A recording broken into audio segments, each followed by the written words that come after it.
നേതാക്കളെ, സഹപ്രവർത്തകരെ, സഹോദരിമാരെ, കുമ്പളയിൽ നിന്ന് ആരംഭിച്ച ഐശ്വര്യ കേരള യാത്രയുടെ ആദ്യത്തെ സ്വീകരണ സമ്മേളനമാണിത്. ഇവിടെ നിൽക്കുമ്പോൾ ഞാൻ UDFന്റെ അജയ്യനായ നേതാവ് നമ്മുടെ പ്രിയപ്പെട്ട ചെർക്കളം അബ്ദുള്ളയെ അനുസ്മരിക്കുക. അദ്ദേഹത്തിന്റെ നാട്ടിലാണ് ഈ സമ്മേളനം നടക്കുന്നത്. ഈ സമ്മേളനം വിജയിപ്പിക്കാൻ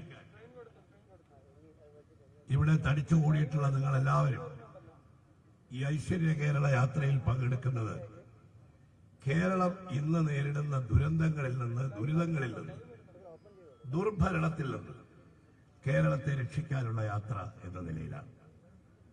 ഇന്ന് കേരളം താറുമാറായിരിക്കുകയാണ്. പ്രളയം, ഓഖി, എന്തെല്ലാം ദുരന്തങ്ങളുണ്ടായി. ജനങ്ങൾ അനുഭവിക്കുന്ന ദുരിതം, ആ ദുരിതത്തിനും കഷ്ടപ്പാടിനും എന്തെങ്കിലും തരത്തിൽ അവരെ സഹായിക്കാൻ ഈ കേരളം ഭരിക്കുന്ന ഗവൺമെന്റിന് സാധിച്ചിട്ടുണ്ടോ? അവര് കുറെ കിറ്റ് കൊടുത്തു, പെൻഷൻ കൊടുത്തു എന്നാ പറയുന്നത്. ശ്രീ PJ ജോസഫ് അല്പം മുമ്പ് പറഞ്ഞതുപോലെ കേന്ദ്ര ഗവൺമെന്റ് കൊടുത്ത ഭക്ഷ്യസാധനങ്ങൾ കേരള സർക്കാരിന്റെ സഞ്ചിയിലിട്ട് കൊടുത്തു. ആ സഞ്ചി വാങ്ങിയതിന് 5 കോടി രൂപ അഴിമതി, കമ്മീഷൻ അടിച്ചു. 5 കോടി രൂപ കമ്മീഷൻ എടുത്തപ്പോ എന്താ, സർക്കാരിന്റെ ഒരു എംബ്ലം കൂടി അതിൽ പതിപ്പിച്ചു. അത് കൊടുത്താൽ ജനങ്ങളുടെ ദുരിതം തീരുമോ? ജനങ്ങൾ അനുഭവിച്ച ദുരിതം, കൊറോണയുടെ കാലഘട്ടത്തിൽ ക്വാറന്റൈനിൽ കിടന്ന് ജനങ്ങൾ അനുഭവിച്ച ദുരിതം, പ്രത്യേകിച്ച് നമ്മുടെ നാടിനെ ഇതുപോലെ നിലനിർത്തുന്ന പ്രവാസി സമൂഹം, അവർക്ക് നമ്മുടെ നാട്ടിലേക്ക് വരാൻ അനുവാദം കൊടുത്തോ? അവരെ കേരളത്തിലേക്ക് കൊണ്ടുവരാൻ അവർക്ക് എന്തെങ്കിലും സഹായം കൊടുത്തോ? നിങ്ങളുടെ ഓരോ കുടുംബത്തിലും പ്രവാസി സഹോദരന്മാരുണ്ട്. അവരുടെയൊക്കെ ദുഃഖം നമ്മൾ കണ്ടതാണ്. അങ്ങനെ ദുരിതം അനുഭവിക്കുന്ന ജനങ്ങൾക്ക് ഏതെങ്കിലും തരത്തിൽ ആശ്വാസം നൽകാൻ കഴിയാത്തൊരു സർക്കാർ, ആ സർക്കാർ ഈ 5 കൊല്ലക്കാലം ഇവിടെ നടത്തിയത് ദുർഭരണമാണ്. അഴിമതി, അഴിമതി, അഴിമതി, അഴിമതി. എവിടെ നോക്കിയാലും അഴിമതി. ഞങ്ങളെ നാട്ടിൽ പറയും, കമന്ന് വീണാൽ കാൽ പണം, താഴെ വീണാലും പണം കൊണ്ട് എഴുന്നേക്കുള്ളൂ. പിണറായി എങ്ങനെയാണ്? പിണറായി കൈവച്ചാൽ ഏത് പദ്ധതിയിലും കമ്മീഷൻ, അഴിമതി, കൺസൾട്ടൻസി. എത്ര കോടിയുടെ അഴിമതിയാണ് ഇവിടെ നടന്നത്. അതിന്റെയൊക്കെ കഥകള് പ്രതിപക്ഷ നേതാവിടെ സംസാരിക്കുമ്പോൾ പറയും. നമുക്ക് തന്നെ ഓർമ്മിച്ച് പറയാൻ പറ്റുന്നില്ല. സ്പ്രിംഗ്ലറിൽ തുടങ്ങി എന്തെല്ലാം കുന്തങ്ങളാണ് അഴിമതി, എന്തെല്ലാം പദ്ധതികൾ വാരി കൂട്ടുകയായിരുന്നു. ഞാൻ തൊട്ട് മുമ്പിലുള്ള യോഗത്തിൽ പറഞ്ഞു, പണ്ട് ഞങ്ങളുടെ നാട്ടിലെ തിരുവിതാംകൂറില് വലിയ കവർച്ചക്കാര്, തസ്കര വീരന്മാരുണ്ടായി. അവരെയൊക്കെ നിങ്ങളിപ്പോ സിനിമയിൽ കാണുന്നുണ്ട്. കായംകുളം കൊച്ചുണ്ണി, ഇത്തിക്കര പക്കി, സിനിമയിൽ കണ്ടില്ലേ നിങ്ങള്? മോഹൻലാലിനെ. വെള്ളായണി പരമും ഞങ്ങളുടെ നാട്ടിലെ ഓരോ പ്രദേശങ്ങളാ. ഇപ്പോഴോ മുളമൂട്ട് അടിമ. ഇപ്പോഴെന്താ? ഇപ്പോഴത്തെ പേര് ഞാൻ പറയണോ? ഞങ്ങള് തിരുവിതാംകൂറുകാർ ഇപ്പൊ മലബാറിൽ നിന്നാണ് ഈ കൊള്ളക്കാരെ അങ്ങോട്ട് ഇറക്കിയിരിക്കുന്നത്. പിണറായിയിൽ നിന്നൊരു വലിയ കൊള്ളക്കാരൻ, കണ്ണൂരിൽ നിന്ന് വലിയൊരു തടിയൻ കൊള്ളക്കാരൻ, തലശ്ശേരിയിൽ നിന്ന് കൊള്ളക്കാരൻ. ഈ കായംകുളം കൊച്ചുണ്ണിയുടെയും വെള്ളായണി പരമുവിന്റെയും ഇത്തിക്കര പക്കിയുടെയും ഇപ്പോഴത്തെ യഥാർത്ഥ അനുയായികൾ ഈ കേരളം ഭരിക്കുന്ന അഴിമതി രാജാക്കന്മാരാണ് എന്നുള്ള കാര്യം ഈ അഴിമതിയുടെ കഥ പറയുമ്പോൾ നമുക്ക് മറക്കാൻ പറ്റില്ല. അങ്ങനെ അഴിമതി നടത്തി ഈ കേരളത്തെ തകർത്തിരിക്കുന്ന ഒരു നാട്. ഈ കേരളത്തിന് എങ്ങനെ ഈ ദുരിതത്തിൽ നിന്ന് കേരളത്തിനെ കരകയറ്റാൻ സാധിക്കും? പ്രതിപക്ഷ നേതാവ് നയിക്കുന്ന യാത്രയിൽ ഞങ്ങള് UDFന് വേണ്ടി വോട്ട് ചോദിക്കാൻ വേണ്ടി മാത്രമുള്ള യാത്രയല്ല, അതിനപ്പുറമാണ്. കാരണം തെരഞ്ഞെടുപ്പ് വരും, തെരഞ്ഞെടുപ്പ് കഴിയും. അടുത്ത തെരഞ്ഞെടുപ്പിൽ കേരളത്തിൽ ആര് ജയിക്കുമെന്നുള്ളത് കൊച്ചുകുട്ടികൾക്ക് പോലും അറിയാം. കാരണം ഇവിടെ തുടർ ഭരണം എന്നത് കേരളത്തെ സംബന്ധിച്ചിടത്തോളം ഒരിക്കലും കടങ്കഥയായി നിൽക്കുന്നു. അഴിമതിയുടെ തുടർ ഭരണമല്ല. ജനങ്ങൾ ആഗ്രഹിക്കുന്നത് ഭരണമാറ്റമാണ്, ഒരു സദ്ഭരണം. അതാണ് ഇത് മുഴക്കുന്ന മുദ്രാവാക്യം. അഴിമതിരഹിതമായ സംശുദ്ധമായ ഒരു ഭരണം. അതോടൊപ്പം തന്നെ ഈ ജനങ്ങൾക്ക് ആശ്വാസം നൽകുന്ന ഒരു ഭരണം. അതാണ് ജനങ്ങൾ ആഗ്രഹിക്കുന്നത്. അഴിമതിയില്ലാത്ത, അക്രമമില്ലാത്ത, വർഗീയതയില്ലാത്ത ഒരു നാട്. അതാണ് ഐശ്വര്യ കേരളം, മനുഷ്യരെല്ലാവരും ഒന്നുപോലെ ജീവിച്ച ഒരു നാടിനെ കുറിച്ച് നമ്മൾ ഓളപ്പാട്ടുകളിൽ പാടിയിട്ടുണ്ട്. മനുഷ്യരെല്ലാവരും ഒന്നുപോലെ, ഹിന്ദുവെന്നോ മുസ്ലിമെന്നോ ക്രൈസ്തവനെന്നോളം വ്യത്യാസമില്ലാതെ ജീവിച്ച നാടാണ്. ആ നാട്ടിൽ ഇപ്പോൾ രാഷ്ട്രീയ നേട്ടങ്ങൾക്ക് വേണ്ടി ഈ നാട് ഭരിക്കുന്ന വർഗീയത ആളിക്കത്തിക്കുക, വർഗീയത ആളിക്കത്തിക്കുകയാണ് 4 വോട്ടിന് വേണ്ടി. നിങ്ങള് കഴിഞ്ഞ ദിവസം ഇടതുമുന്നണിയുടെ കൺവീനർ, മാർക്സിസ്റ്റ് പാർട്ടിയുടെ സെക്രട്ടറി പറയുക, പാണക്കാട്, അഭിമന്യനായ പാണക്കാട് തങ്ങളെ ഉമ്മൻചാണ്ടിയും രമേശ് ചെന്നിത്തലയും കാണാൻ പോയതിന് അദ്ദേഹം വിമർശിക്കുന്നു. ഐക്യജനാധിപത്യ മുന്നണിയുടെ ഏറ്റവും പ്രമുഖമായ കക്ഷിയല്ലേ ഇന്ത്യൻ യൂണിയൻ മുസ്ലിം ലീഗ്? അതിന്റെ അത്യുന്നതനായ നേതാവല്ലേ പാണക്കാട് തങ്ങൾ? അദ്ദേഹത്തെ കാണാൻ പോകുന്നത് അതെന്തിനാണ് വിമർശിക്കുന്നത്? അവിടെ വർഗീയ ബന്ധങ്ങൾ ഊട്ടി ഉറപ്പിക്കാനാണ് പോയതെന്നാ പറയുന്നത്. വാസ്തവത്തിൽ ഈ പറയുന്നതിൽ ഉള്ള ദുരുദ്ദേശം എന്താണ്?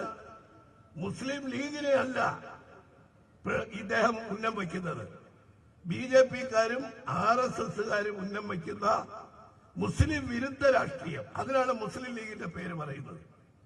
ഈ മാർക്സിസ്റ്റ് പാർട്ടി മുസ്ലിം ലീഗിനെ ഒരു വർഗീയ പാർട്ടിയായിട്ട് കാണുന്നുണ്ടോ? കാണുന്നുള്ളതുകൊണ്ട് അങ്ങനെ, അതുകൊണ്ടല്ലേ ഈ വിജയരാഘവൻ ഇങ്ങനെ പറഞ്ഞത്. വിജയരാഘവൻ അദ്ദേഹം വിമർശിച്ചു കഴിഞ്ഞ് 5 മിനിറ്റ് കഴിഞ്ഞപ്പോ അടുത്ത പ്രതികരണം വരുന്നു. ആരുടെയാ? സുരേന്ദ്രന്റെ, BJP പ്രസിഡന്റിന്റെ. വിജയരാഘവനും സുരേന്ദ്രനും പറഞ്ഞത് കേട്ടാൽ കുറച്ചുകൂടി ശക്തിയായ വിമർശനം വിജയരാഘവന്റേതാണ്. നമ്മൾ കണ്ണടച്ചുകൊണ്ട് TV കാണുകയാണെങ്കിൽ ഇടതുമുന്നണി കൺവീനറാണോ ഹിന്ദു മുന്നണി കൺവീനറാണോ ഈ സംസാരിക്കുന്നതെന്ന് നമുക്ക് സംശയം തോന്നും. അങ്ങനെ രാഷ്ട്രീയം പറയും. എന്തിനാ? കേരളത്തിന്റെ മതസൗഹാർദ്ദവും മതേതരത്വവും നിലനിർത്തുന്നതിൽ വലിയ പങ്ക് വഹിച്ച ഒരു തറവാടാണ് പാണക്കാട് തറവാട്. ഇവിടെ പണ്ട് നമ്മൾക്കൊക്കെ അറിയാം, ബാബരി മസ്ജിദ് സംഭവം ഉണ്ടായപ്പോൾ വർഗീയ ലഹള പൊട്ടിപ്പുറപ്പെടുമെന്ന് എല്ലാവരും ഭയപ്പെട്ടു. അന്ന് അന്തരിച്ചുപോയ പാണക്കാട് ശിഹാബ് തങ്ങൾ ഇവിടെ നിന്ന് അങ്ങ് പെരുന്നയിൽ ചങ്ങനാശ്ശേരിയിൽ നിന്ന് NSSന്റെ ജനറൽ സെക്രട്ടറി നാരായണ പണിക്കർ രണ്ടുപേരും ഒരേ സ്ഥലത്തിൽ പറഞ്ഞു, ഹിന്ദുവും മുസ്ലിമും ഏകോദര സഹോദരന്മാരെ പോലെ ഹിന്ദുക്കൾ മുസ്ലിങ്ങളുടെ പള്ളികൾ സംരക്ഷിക്കണം. തങ്ങൾ പറഞ്ഞതെന്താ? തങ്ങൾ പറഞ്ഞതാണ്, ഈ ഹൈന്ദവ ക്ഷേത്രങ്ങളുടെ സംരക്ഷകർ മുസ്ലിങ്ങളായിരിക്കണം. അങ്ങനെ ഈ സംസ്ഥാനത്ത് മതസൗഹാർദ്ദം നിലനിർത്താൻ ശ്രമിച്ച പിൻഗാമി ഇപ്പോഴത്തെ പ്രസിഡന്റിനെ കാണാൻ പോയതിനെ മാർക്സിസ്റ്റ് പാർട്ടി BJPയും RSSും വിമർശിക്കുന്നത് പോലെ വിമർശിക്കുന്നത് എന്തിനാണ്? ഭൂരിപക്ഷ വർഗീയത ആളിക്കത്തിച്ച് മാർക്സിസ്റ്റ് പാർട്ടിക്ക് വോട്ട് പിടിക്കാനല്ലേ? മുസ്ലിം കേന്ദ്രങ്ങളിൽ പോകുമ്പോൾ എന്താ പറയുന്നത്? BJP പേടി വളർത്തുക, BJP ഇതാ എല്ലാം വീഴുകാൻ പോകുന്നു. പഞ്ചായത്ത് തെരഞ്ഞെടുപ്പിൽ കേട്ടതല്ലേ? അത് പറഞ്ഞ് ന്യൂനപക്ഷങ്ങളുടെ വോട്ട് നേടുക.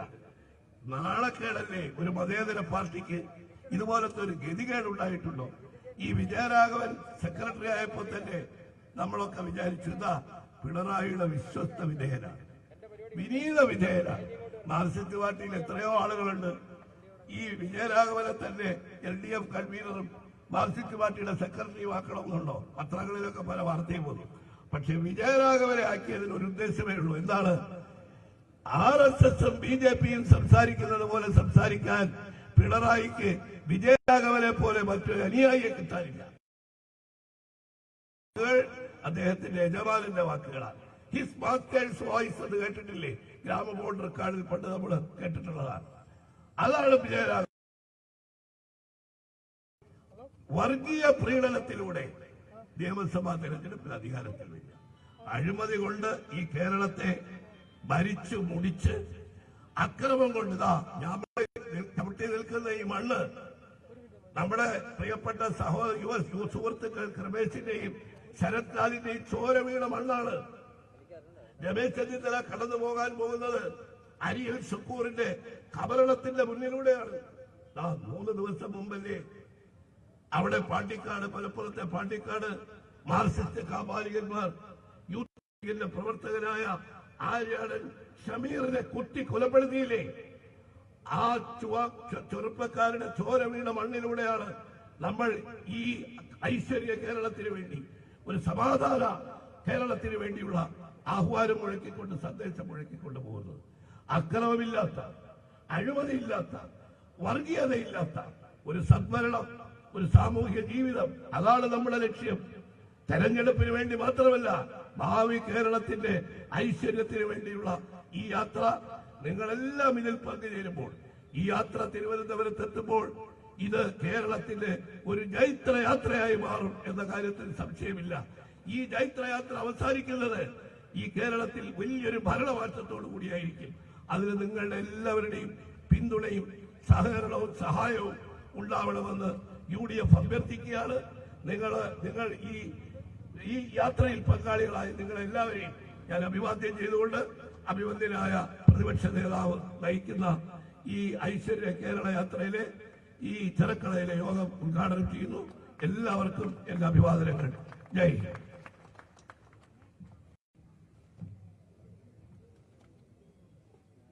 ഐക്യ കേരള യാത്ര ആരംഭിച്ച,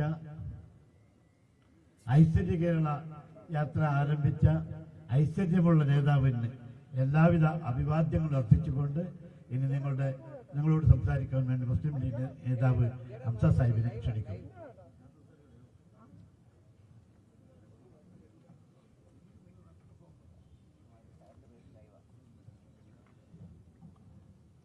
പ്രിയപ്പെട്ട അധ്യക്ഷൻ, ഈ ജാഥയുടെ നായകൻ ആദരണീയനായ പ്രതിപക്ഷ നേതാവ് ശ്രീ രമേശ് ചെന്നിത്തല, ബഹുമാനായ CT അഹമ്മദ് അലി, പ്രിയപ്പെട്ട ഗോവിന്ദൻ നായർ, പ്രിയപ്പെട്ട ഹക്കീം കുന്നിൽ അടക്കമുള്ള ബഹുമാന്യരായ ഐക്യജനാധിപത്യ മുന്നണിയുടെ നേതാക്കളെ, പ്രിയമുള്ള സുഹൃത്തുക്കളെ, പടയൊരുക്കത്തിന് ശേഷം നമ്മുടെ പ്രതിപക്ഷ നേതാവ് ആരംഭിച്ച അതിഗംഭീരമായ ഒരു അശ്വമേധമാണ് ഇന്നത്തെ രണ്ടാം പരിപാടിയിലെത്തിയിട്ടുള്ളത്. അത് പടയൊരുക്കമായിരുന്നെങ്കിൽ ഇന്ന് അശ്വമേധമാണ്. ഈ ജാഥ കടന്നു പോകുമ്പോൾ പ്രതീക്ഷിക്കാത്ത അത്ര ആശീർവാദങ്ങളാണ് കിട്ടിക്കൊണ്ടിരിക്കുന്നത്. ഇപ്പോൾ ഇവിടെ നേരത്തെ സൂചിപ്പിച്ചു, ശ്രീ MM ഹസ്സാൻ ഇവിടെ കുറേ കാര്യങ്ങൾ സൂചിപ്പിച്ചു. ജാഥ നാളെ കിടക്കുന്നത് ഉദുമയിലാണ്. ഉദുമയാണല്ലോ കുപ്രസിദ്ധമായ 2 കൊലപാതകങ്ങൾക്ക് സാക്ഷിയായത്. ഇനിയും ഇവിടുത്തെ ജനങ്ങളുടെ കണ്ണീർ വറ്റിയിട്ടില്ല. ആ 2 വിരിയുന്നതിന് മുമ്പ് കൊഴിഞ്ഞു വീണ കുസുമങ്ങളുടെ എന്ത് മനോഹരമായ മുഖങ്ങളാണത്. നമുക്ക് മറക്കാൻ കഴിയുമോ? ശവകുടീരങ്ങൾ പെരുകുമ്പോൾ, പുത്രൻ ബലിവഴിയെ പോകുമ്പോൾ, മാതൃവിലാപത്താരാട്ടിൽ മിഴി പൂട്ടി മയങ്ങും ബാല്യം, കണ്ണിൽ ഒരു പെരുമഴയായി പെയ്തൊഴുപത് കാണാം. ഇതിനെക്കുറിച്ച് പാടിയതാണെന്ന് തോന്നുന്നു. ഈ രാജ്യത്തുണ്ടാക്കിയത് ബലികുടീരങ്ങൾ മാത്രമാണ്, ശവകുടീരങ്ങൾ മാത്രം. അമ്മമാരുടെ തോരതാത്ത കണ്ണുനീരിന്റെ കഥകളാണ് മലയാളിക്ക് പറയാനുള്ളത്. അതല്ലാതെ മറ്റൊന്നും ഇവർ കൊണ്ടുവന്നിട്ടില്ലല്ലോ. എത്ര വിദ്യാഭ്യാസ സ്ഥാപനങ്ങൾ പൂട്ടി, എത്ര ബാറുകൾ തുറന്നു. കഴിഞ്ഞ ഐക്യജനാധിപത്യ മുന്നണി പോകുമ്പോൾ താഴിട്ട് പൂട്ടിയിരുന്ന 730 ബാറുകൾക്ക് തുറന്നു കൊടുത്തു എന്ന് മാത്രമല്ല, വിദ്യാഭ്യാസ സ്ഥാപനങ്ങളുടെയും ദേവാലയങ്ങളുടെയും ചാരത്ത് വരെ തുടങ്ങാൻ പുതിയ ലൈസൻസ് കൊടുക്കുക കൂടി ചെയ്തു. ഇവിടെ മുമ്പ് ഒരു ബാർ തുടങ്ങണമെങ്കിൽ പഞ്ചായത്തിന്റെ ലൈസൻസ് വേണമായിരുന്നു. ഈ ഗവൺമെന്റ് വന്ന് എടുത്തു കളഞ്ഞു. ഇനി വേണ്ട, കാരണം പ്രാദേശിക ഗവൺമെന്റാണ്, അവിടെ ജനപ്രതിനിധികളുണ്ട്. അവർ തീരുമാനിക്കും. ഞങ്ങളുടെ ദേവാലയത്തിന്റെ അടുത്ത്, ഞങ്ങളുടെ സ്കൂളിന്റെ അടുത്ത് അങ്ങനെ ഒരു കള്ള് ഷാപ്പ് വേണ്ടെന്ന് പറയും. പക്ഷേ ഈ ഗവൺമെന്റ് പറഞ്ഞു വേണ്ട, നിങ്ങൾക്ക് ലൈസൻസ് അധികാരം പോലും പഞ്ചായത്തിൽ നിന്ന് എടുത്തു കളഞ്ഞു. എന്നിട്ട് അത് ഗവൺമെന്റ് കൊടുക്കുകയാണ്. ഇഷ്ടപ്പെട്ടവർക്ക് കൊടുക്കാലോ. കള്ള് ഷാപ്പുകൾക്ക്, വിദ്യാഭ്യാസ സ്ഥാപനങ്ങൾക്ക് പകരം കള്ള് ഷാപ്പുകൾ കൊണ്ട്, ബാറുകൾ കൊണ്ട് നിറഞ്ഞു കേരളം. പൊട്ടാമദ്യക്കുപ്പികൾ കാണാം, പൊട്ടിയ താലി ചരടുകൾ കാണാം, പലിശപ്പട്ടിണി പടികയറുമ്പോൾ പുറകിലമാവിൽ കയറുകൾ കാണാം. എത്ര മനോഹരമായ പാടിയത്! ഈ ഗവൺമെന്റിന്റെ നഖചിത്രമല്ലേ കാണിച്ചത്? അതുകൊണ്ട് തന്നെ ഈ ഗവൺമെന്റിനെതിരെ പ്രത്യക്ഷ സമര പരിപാടികളുമായി മുന്നിട്ടിറങ്ങല് മലയാളിയുടെ പ്രബുദ്ധരായ മലയാളികളുടെ ബാധ്യതയാണ് എന്ന് വിളിച്ചു പറയുകയാണ് ഈ സമരം. ഇത് കേവലം ഒരു യാത്രയല്ല. ഇത് കേരളത്തിന്റെ മണ്ണുകളിലൂടെയല്ല ശ്രീ രമേശ് ജി പോകുന്നത്. ശ്രീ രമേശ് ജി കേരളത്തിന്റെ മണ്ണുകളിലൂടെയല്ല പോകുന്നത്. അദ്ദേഹം എന്തൊക്കെയാണോ ഗവൺമെന്റിന്റെ ദുഷ്ചെയ്തികൾ ലോകത്തോട് വിളിച്ചു പറഞ്ഞത് അത് മുഴുവനും ശരിയാണെന്ന് കാലം തെളിയിച്ചു കഴിഞ്ഞു. അദ്ദേഹം യാത്ര ചെയ്യുന്നത് കേരളത്തിന്റെ മണ്ണിലൂടെയല്ല, മാനവ മനോരാജ്യങ്ങളിലൂടെ നടത്തുന്ന ഒരു തീർത്ഥാടനമാണ് ഈ യാത്ര. മാനവ മനോരാജ്യങ്ങളിലൂടെ നടത്തുന്ന തീർത്ഥാടനം. അതുകൊണ്ട് തന്നെ ആ ഗാനം കേൾക്കാം. ഇതൊരു ഒറ്റക്കമ്പി വിണയുമായാണ് അദ്ദേഹം പോകുന്നത്. ജനങ്ങളുടെ ഉള്ളിലേക്കുള്ള ഒരു യാത്ര. എന്നിട്ട് അവരുടെ ദുഃഖത്തിന്റെ നാദം വയലാർ പാടിയുണ്ടല്ലോ, എന്റെ ദുഃഖത്തിൻ നാദം, എന്റെ ഏകാന്തതയുടെ നാദം, എന്റെ മൗനത്തിൻ നാദം, എന്റെ സന്ത്രാസത്തിന്റെ ഏകാന്ത തുടിതാളം എന്ന് പറഞ്ഞല്ലോ. മനുഷ്യന്റെ മനസ്സിന്റെ കഥകള് ഈ ജാഥയിലൂടെ വിവരിക്കപ്പെടുകയാണ്. അതെല്ലാം ക്രോഡീകരിച്ചുകൊണ്ട് അങ്ങ് തിരുവനന്തപുരത്ത് എത്തുമ്പോൾ ഒരു വലിയ സാംസ്കാരിക മാമല തന്നെ സൃഷ്ടിക്കാൻ കഴിയും. അതെ, ശ്രീ രമേശ് ജിയുടെ യാത്രയുടെ ഭാഗമായി അങ്ങ് തിരുവനന്തപുരത്ത് എത്തുമ്പോൾ ഉണ്ടാകുന്ന ആ ശൃംഗത്തിൽ നിത്യനൂതനമായ സംസ്കാരത്തിന്റെ മാന്യതയുടെ നല്ല രാഷ്ട്രീയത്തിന്റെ ഉജ്ജ്വല പ്രവാഹത്തിന്റെ അടിത്തട്ടിൽപ്പെട്ടുകൊണ്ട് പിണറായി ഗവൺമെന്റിന്റെ കോട്ട കൊത്തളങ്ങൾ തകർന്ന് തരിപ്പണമാകുന്ന ഒരു നാളെ വരാനുണ്ട് എന്ന് മാത്രം പറഞ്ഞുകൊണ്ട് എല്ലാവിധ അഭിവാദ്യങ്ങളും നേർന്നു. നിങ്ങൾക്ക് നന്ദി. ജയ് ഹിന്ദ്. Thank you. നിങ്ങളോട് സംസാരിക്കുന്നത് കാസർഗോഡിന്റെ ജനകീയ MLA എന്നെ നിൽക്കുന്നു. അദ്ദേഹത്തിന് ആദരവും ക്ഷണിക്കുന്നു.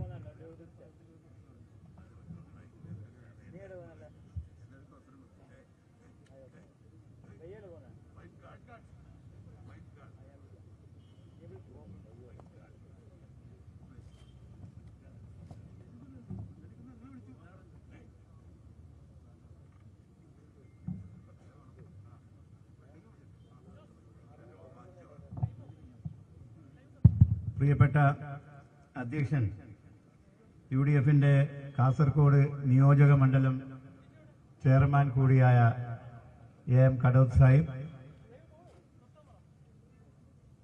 ഇന്നത്തെ ഈ സമ്മേളനം ഉദ്ഘാടനം ചെയ്ത UDFന്റെ സംസ്ഥാന കൺവീനർ ശ്രീ MM ഹസൻ അവർകൾ, ഐശ്വര്യ കേരള യാത്രയുടെ നായകനും കേരളത്തിലെ ജനാധിപത്യ ശക്തികളുടെ പടത്തലവനുമായ പ്രതിപക്ഷ നേതാവ് ശ്രീ രമേശ് ചെന്നിത്തല അവർകൾ വേദിയിൽ